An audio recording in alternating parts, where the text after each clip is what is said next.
બગસરામાં નિર્મળ ગુજરાત અંતર્ગત iconic road નિર્માણ પદનું લોકાર્પણ.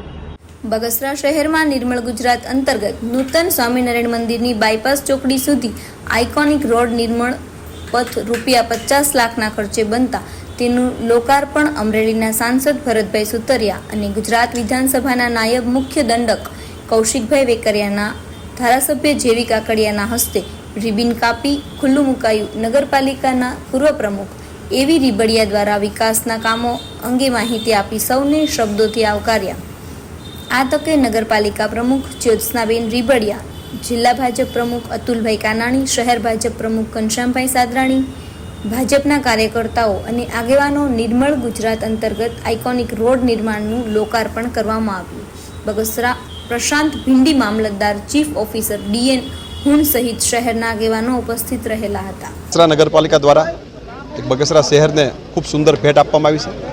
આઇકોનિક રોડ બનાવી બગસરાના લોકોની એક સુખાકારીમાં ખૂબ મોટો વધારો કર્યો છે. જે રીતનો સુંદર રોડનું નિર્માણ કરવામાં આવ્યું છે, બદલ સમગ્ર ટીમને હૃદયપૂર્વકની શુભકામના પાઠવું છું. આ કાર્યક્રમની અંદર બગસરા વિસ્તારના ધારાસભ્ય ભાઈ શ્રી જેવીભાઈ, ટોકલાડીલા સાંસદ ભાઈ શ્રી ભરતભાઈ, જિલ્લા ભાજપના પ્રમુખ ભાઈ શ્રી અતુલભાઈ, બેન શ્રી જ્યોત્સનાબેન, નગરપાલિકાના પ્રમુખ શ્રી ભાઈ શ્રી એવી સાહેબ, સમગ્ર ટીમ હાજર રહી અને આ રોડને આજે ખુલ્લો મૂકવામાં આવ્યો હતો અને લોકો ખૂબ સારી રીતે આમાં બેસી શકે એ પ્રકારના બેન્ચીસો પણ મૂકવામાં આવ્યા છે અને લોકોની સુખાકારીમાં ખૂબ મોટો વધારો પણ કરવામાં આવ્યો છે.